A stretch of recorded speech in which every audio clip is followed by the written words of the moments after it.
My financially dependent sister demanded I fund her lavish wedding after my unexpected inheritance, leading to a family showdown. My life has always been fine.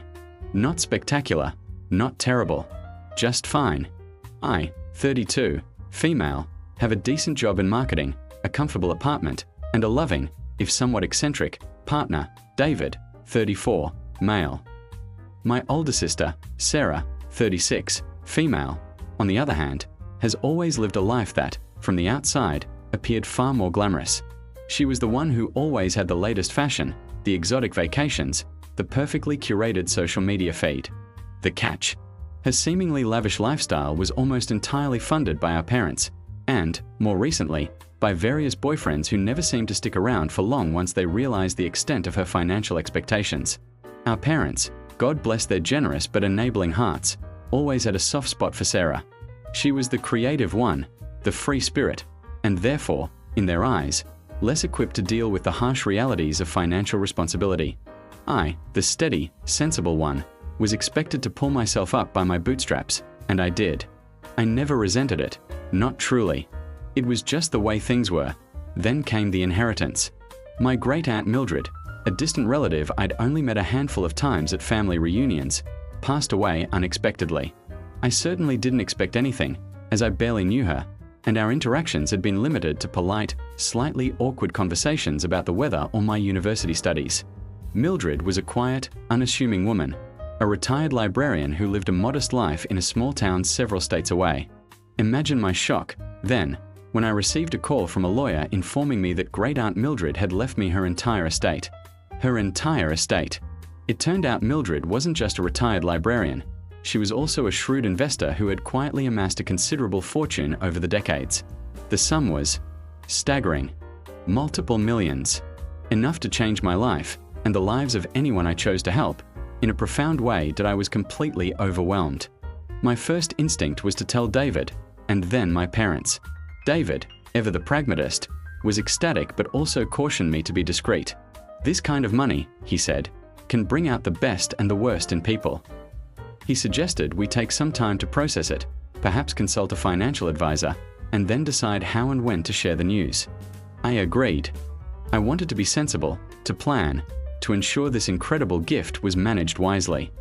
I wasn't interested in a sudden, ostentatious display of wealth.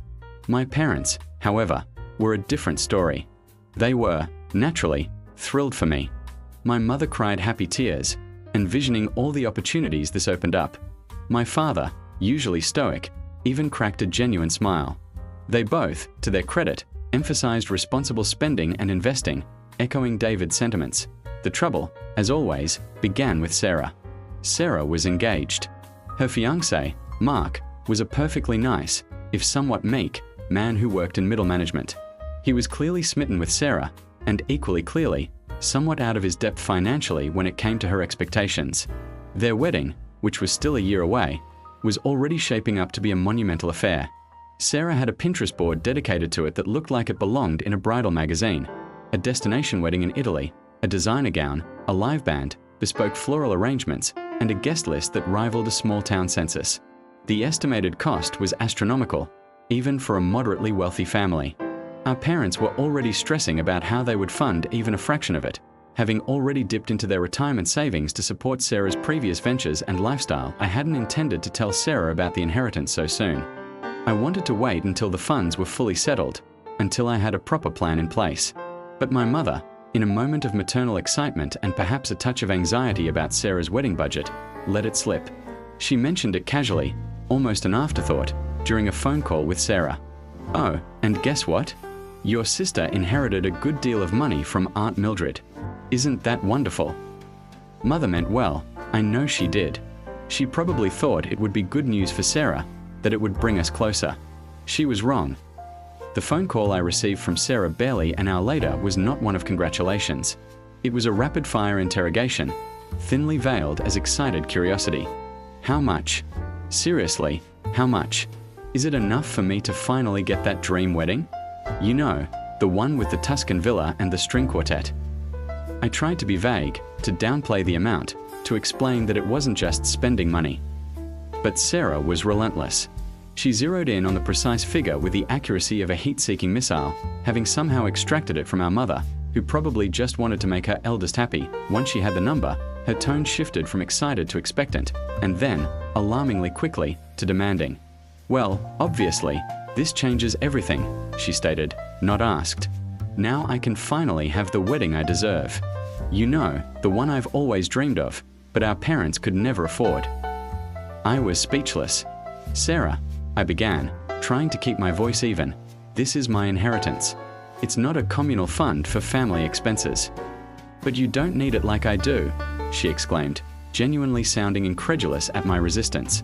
"You're so sensible, you save your money, you have a good job. You don't have aspirations like mine. You don't understand what it's like to dream big and have those dreams constantly thwarted by mundane financial realities." She actually said mundane financial realities as if it were a personal affront to her existence. "This is a once-in-a-lifetime opportunity for me to finally have the wedding I deserve. You wouldn't want to deny your own sister her happiness, would you?" The emotional manipulation was in full swing. This was vintage Sarah. I tried to explain that I had plans for the money, investments, perhaps buying a place with David, saving for the future.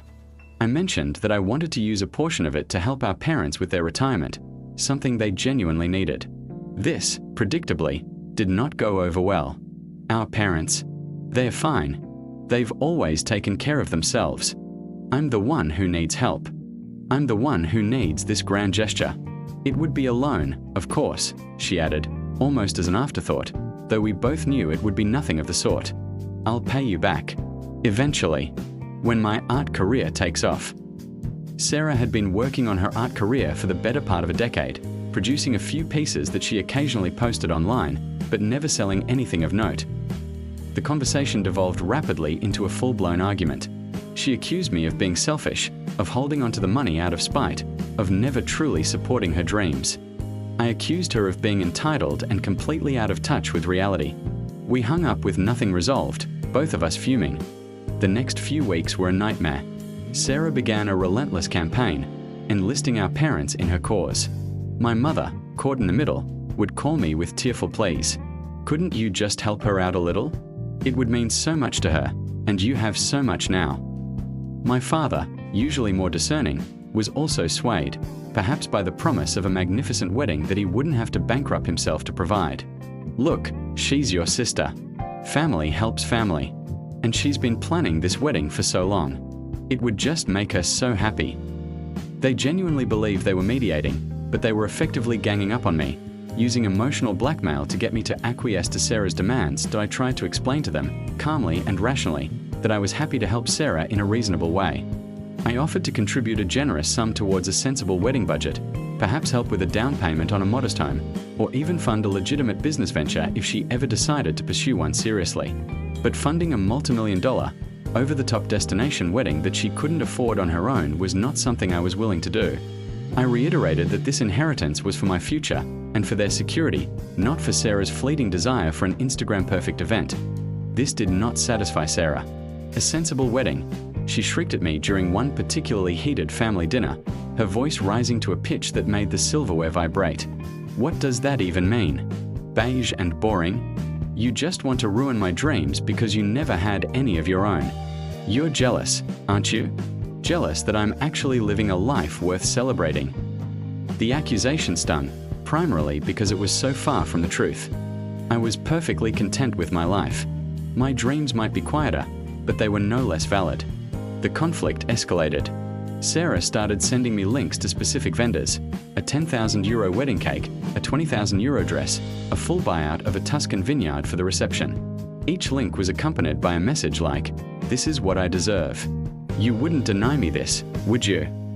She began posting passive-aggressive messages on social media, vaguely referencing family who don't support your dreams and people who forget where they came from when they get a little money. It was childish and infuriating, and it started to get back to me through mutual acquaintances. David, bless his patient soul, was my rock throughout all of this. He listened to my rants, offered advice, and reminded me that I was under no obligation to set myself on fire to keep Sarah warm. "This is your money," he repeated. "You earned it, or rather, you were gifted it. You get to decide what happens to it. Not Sarah, not your parents, you. He even offered to speak to my parents, but I declined, knowing it would only escalate the situation further. This was a family matter, and I had to handle it myself, however painful it might be. The climax came during a family gathering at our parents' house. It was ostensibly a casual Sunday lunch, but the tension in the air was thick enough to cut with a knife. Sarah arrived with Mark, who looked even more uncomfortable than usual, clearly aware of the storm brewing. My parents immediately launched into another round of "can't you just reconsider?" tactics, painting Sarah as a heartbroken victim of my perceived selfishness. "She just wants a fairy tale, darling," my mother said, her eyes welling up. "And you have the power to give it to her." "It's not a fairy tale, Mom, it's a financial black hole," I countered, trying to stay calm. "And it's not a necessity. It's a luxury that Sarah cannot afford, and I am not obligated to fund." That's when Sarah exploded. She threw her napkin onto the table with a dramatic flourish. "You know what? You're just jealous. You're jealous that I'm beautiful and vivacious and people actually want to celebrate me. You're jealous that Mark actually loves me enough to want to marry me, unlike your little situationship with David." The comment about David stung particularly hard. David and I were in a committed, loving relationship, and the only situationship was Sarah's endless string of financially advantageous partnerships. "Sarah," my father warned, his voice stern, clearly taken aback by the personal attack. "No, Dad, she needs to hear it." Sarah pressed on, her face red with fury. "She's always been the boring one, the sensible one, the one who just settles. And now that she has money, she thinks she's better than everyone. She thinks she can just hoard it all and watch me struggle. Well, guess what? If you don't fund my wedding, I'm not coming to your miserable little life events. I won't be there for your boring little housewarming, or your dull engagement party, or your equally dull wedding, whenever that finally happens. I'm cutting you out." She stood up, her chair scraping loudly against the wooden floor, making a harsh, grating sound that seemed to echo the discord in the room. Her eyes were blazing, and she was practically shaking with indignation. Mark, looking utterly mortified, tried to gently take her arm, whispering, "Sarah, maybe we should." She shrugged him off. "And you too," she spat, turning to our parents. "You're just as bad. Always enabling her, always letting her get away with being the good one. If you don't convince her to help me, then I don't know what kind of family we even are." She then looked at me, her gaze filled with a mixture of anger and something akin to betrayal. "You know what? You don't deserve that money. You're not going to do anything good with it. You'll just let it sit there, gathering dust, while I could be living my best life, celebrating my love. You are a selfish, bitter, awful sister, and I don't want anything to do with you until you come to your senses and do the right thing." The right thing, of course, meaning giving her millions of dollars. The silence that followed her outburst was deafening. My parents looked utterly shell-shocked. Mark had buried his face in his hands. I, surprisingly, felt a strange sense of calm wash over me. The dam had broken. All the simmering resentment, the decades of unspoken expectations, the fundamental difference in our values. It was all out in the open, and I took a deep breath. "You know what, Sarah?" I said, my voice quiet but firm, cutting through the silence. "You're absolutely right. You don't deserve this money. And you know why. Because you think you're entitled to it. You think the world owes you a grand existence, simply because you desire it. You haven't worked for it, you haven't earned it, and you certainly haven't shown any gratitude for anything anyone has ever given you." I continued, my voice gaining strength. "I've been trying to be patient, to be understanding, to find a middle ground. But you've made it clear that there is no middle ground for you. It's either your way or no way. And frankly, your way is financially irresponsible and emotionally manipulative. So, here's my final answer. Not a single cent of my inheritance is going towards your dream wedding. Not for the Tuscan villa, not for the designer gown, not for the bespoke flowers. Nothing. I will, however, continue with my original plan to use a portion of it to ensure our parents have a comfortable retirement, because they deserve it. And I will continue to build a stable, happy life with David, based on mutual respect and shared values, not on who can fund the most extravagant fantasy." Sarah's mouth dropped open. She looked genuinely stunned that I had finally, definitively, stood my ground. Her face contorted, and she looked like she was about to launch into another tirade, but I wasn't finished. And as for your threat about cutting me out of your life, I said, meeting her angry gaze directly, if that's what you choose to do because I won't bankroll your wedding, then so be it. I'm tired of the drama, the emotional blackmail, and the constant expectation that I should sacrifice my own well-being for your fleeting desires. I love you, Sarah, because you're my sister, but I can't keep enabling this behavior. And honestly, if you can't be happy for me, if you can't respect my choices, then maybe a little distance wouldn't be the worst thing for both of us. Our parents were visibly distraught. My mother started to cry, whispering, "Girls, please, don't do this." My father looked utterly defeated, running a hand through his hair. Mark, bless him, finally found his voice. "Sarah," he said softly, "I think we should go." He actually managed to usher her out of the dining room and out the front door, despite her protests and a final, withering glare in my direction. The aftermath was complicated. My parents were furious with both of us, though they primarily blamed me for provoking Sarah and for breaking up the family. They tried to mediate again, but I held firm. I reiterated that my decision was final. I wasn't going to be bullied into giving away my inheritance, especially not for something so frivolous and unsustainable. Sarah, true to her word, effectively cut me out. She blocked me on social media, refused to answer my calls or texts, and told our parents that she wouldn't attend any family gatherings if I was present. Our parents, heartbroken, tried to keep the peace by alternating visits and trying to get us to reconcile.